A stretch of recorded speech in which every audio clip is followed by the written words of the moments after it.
ወይዘሮ ሄለን ያላሰበችው ገጠማት። ወይዘሮ ሄለን ኑንያት እስካልተገኘች ድረስ አንቺ እንደዚህ ሆነሽ ትቀጥያለሽ፣ ምግብም ሆነ መጠጥ ማንም የሚሰጥሽ የለም፣ አፍሽም ከእሽጉ እጅሽም ከእስሩ ማን እንደሚፈታሽ አያለው በማለት መኩዬ ወይዘሮ ሄለንን በዚህ መልኩ አስሯታል። ወይዘሮ ሄለን እየተዋረደችና ሴራዎቿ እየተጋለጡ ይገኛሉ። ሰላም ሰላም፣ ውድና የተከበራችሁ የቻናል ቤተሰቦች፣ ለቻናሉ አዲስ ከሆናችሁ ሰብስክራይብ በማድረግ እንደዚሁም ቪዲዮውን በላይክ መጀመር አትርሱ። እንግዳ ድራማ ቀጣይ ፓርት ይዤላችሁ መጥቻለሁኝ። እስከ መጨረሻው ድረስ አብራችሁ ለመቆየት ሞክሩ። ወይዘሮ ሄለን በዚህን ሁኔታዋ የስራ ባልደረባዋን ከስልክ ከማንሳትም ሆነ ለሱ ምንም አይነት ኢንፎርሜሽን ለማድረስ እንደታገደች ይታያል። መኮንን በጭራሽ ኑንያት እስካልተገኘች ድረስ አንቺ በነጻነት መንቀሳቀስ አትችይም፣ ወደ ሱቅ የላክሻት አንቺ እንደሆንሽ አውቃለሁ፣ አንቺ እሷ ያለችበትን በደንብ ታውቂያለሽ በማለትም በዚህን መልኩ እውነቱን ነግሯታል። አሁን ወይዘሮ ሄለን መሲን ብቻ ሳይሆን መኮንንንም እየፈራቸው ትገኛለች። እንደሚታወቀው ከአሁን በፊት መሲ ሄለን በአቶ ቶማስ ላይ ልታደርገው የነበረውን ሙከራ መሲ ልታጋልጥ ስትሞክር ከኤልሻዳይ ጋር በመተባበር መሲ ይሄን ያክል አደጋ እንዲደርስባት አድርገዋል። እርግጥ መሲ የማስታወስ ችግር አጋጥሟታል ቢባልም መሲ ሙሉ ለሙሉ ሁሉንም ታስታውሳለች። ነገር ግን መረጃ ለማሰባሰብ ግዴታ አለማስታወሷን እንድትጠቀምበት ስለፈለገች ነው።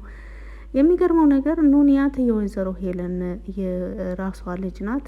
ኤልሻዳይ ግን የወይዘሮ ሄለን ልጅ ሳትሆን የእንዬ ልጅ ናት።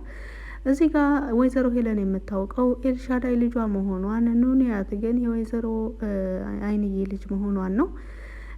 የሚገርመው ነገር ከወይዘሮ ሄለን ይልቅ የወይዘሮ ሄለን የስራ ባልደረባ ኑንያት የወይዘሮ ሄለን ትክክለኛ ልጅ መሆኗንም ያውቃል። ይገርማል እኮ መመሳሰላችሁ፣ እንደ እናትሽ አንቺም ያነስርሻል፣ መልካችሁ ሁሉ በጣም ነው የሚመሳሰለው ሲል ነበረ። እንግዲህ እዚህ ታሪክ ላይ የምናየው እንግዳ እንደተባለው የድራማው ርዕስ እነ ኑንያት እንግዳ ሆኖ ነው የመጡት ወደ አቶ ቶማስ ቤት። እንግዳ ሆኖ ከመጡም በኋላ በቤት ውስጥ እየተከናወኑ ያሉ ነገሮችን እንደምናየው ነው።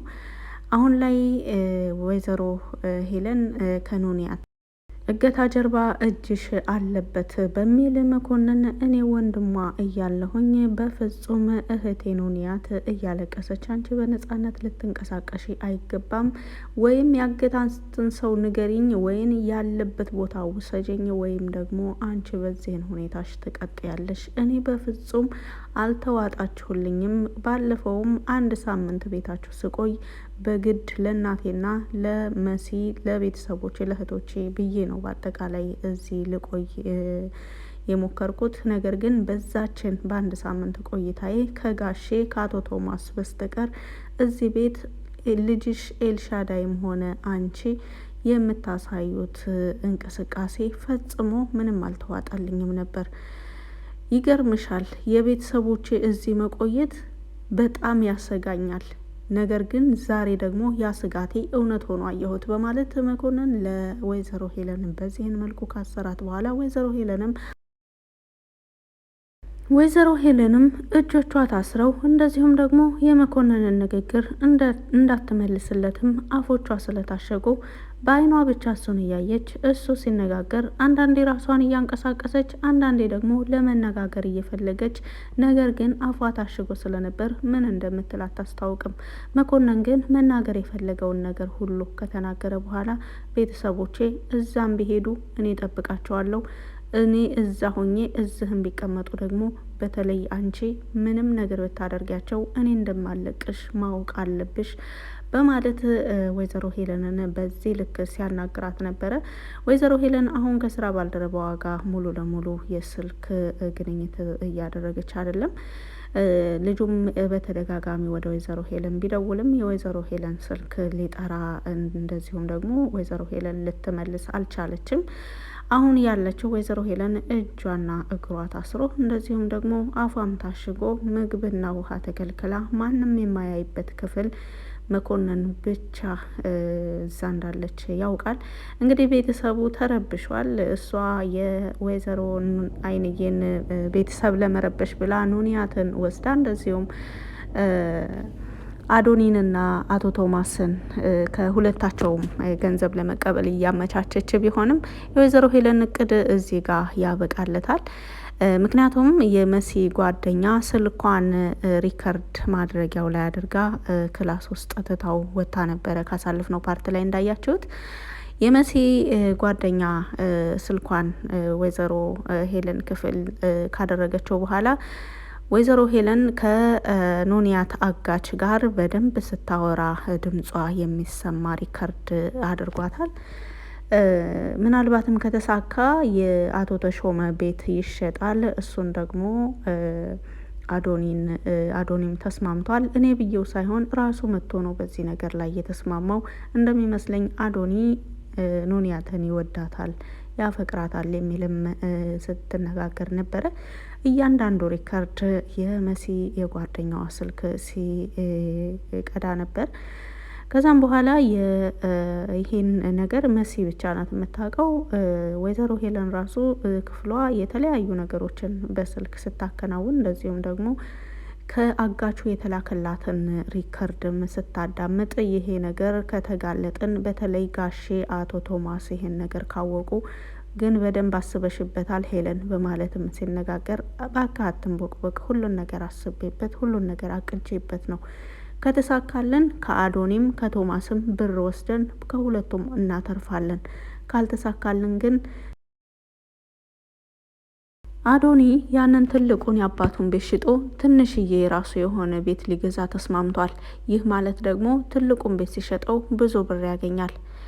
ግማሹን ይሰጠንና በግማሹ ነው ትንሽ ቤት የሚገዛው። ይህ ማለት ስኬታማ ሆን ማለት ነው በኛ በማለት እያናገረችው ነበረ።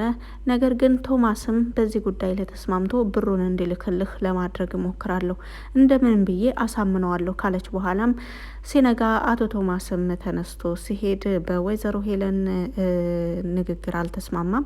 አቶ ቶማስ ብር ከመላክ ይልቅ እያንዳንዱ የሚያደርጉትን እንቅስቃሴ ከህግ አካላቶች ጋር ሆነን በመተባበር እንድንይዛቸው እያደረግኩ ነው፣ ያንን እየሞከርኩ ነው በማለት ነበረ ለወይዘሮ ሄለን የነገራት።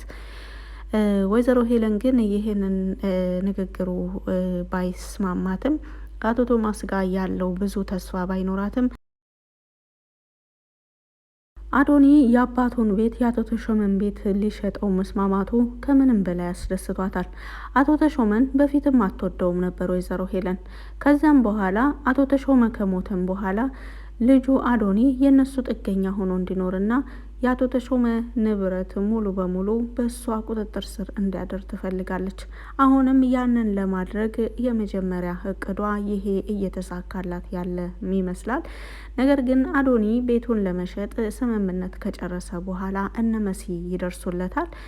ይህ እያንዳንዱ የወይዘሮ ሄለን ሴራ እንደሆነና እሷ የአዶኒ ቤት ከተሸጠ የወይዘሮ ሄለን እቅድ እንደሚሳካና አዶኒን ለብቻው በመጥራት መሲና ጓደኛዋ ወይዘሮ ሄለን በጣም ከባድ ስራ እየሰራች ነው፣ ስለዚህ እኛ ደግሞ በቤት ውስጥ ሆነን መረጃዎችን እያሰባሰብን ነው።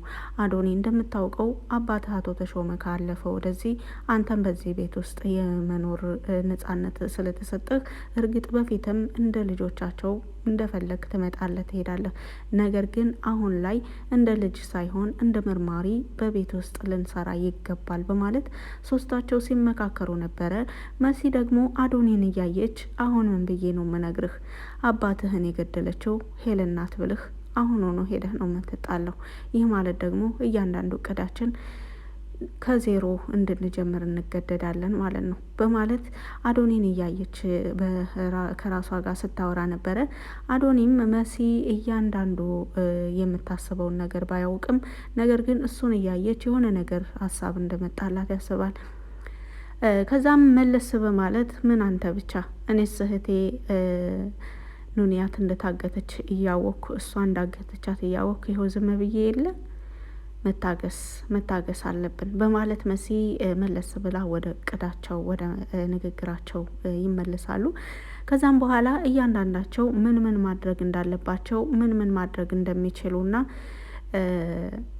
ሁሉን ነገር እንዴት ቢያደርጉ ስኬታማ እንደሚሆኑ በቅርብ ጊዜ የወይዘሮ ሄለንን ስራዎች ማጋለጥ እንደሚችሉ በመረጃና በማስረጃ እየተመካከሩ ይገኛሉ። ከዛም በኋላ ጋሼ አቶ ቶማስ ያምነናል አያምነንም የምናቀርብለትን መረጃ እሱ ሌላ ጥያቄ ቢሆንባቸውም ነገር ግን ወይዘሮ ሄለንን ከነ መረጃው ሊይዟት ሶስታቸውም ተስማምተዋል።